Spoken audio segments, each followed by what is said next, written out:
Voice of America Washington से आलमी खबरों के साथ मैं हूं आयशा तंजीम। यूक्रेन के पहले सदर ने तंबीह की है कि मुल्क खाना जंगी के दरवाजे पर खड़ा है और तमाम फरीकों को इंतहाई जिम्मेदारी से काम लेना चाहिए।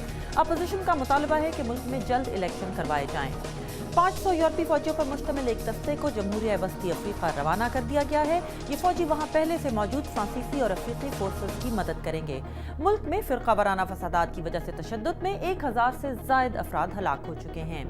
जिनीवा में शाम की सूरत हाल पर जारी मुज़ाकरात तात्तुल का शिकार नजर आते हैं।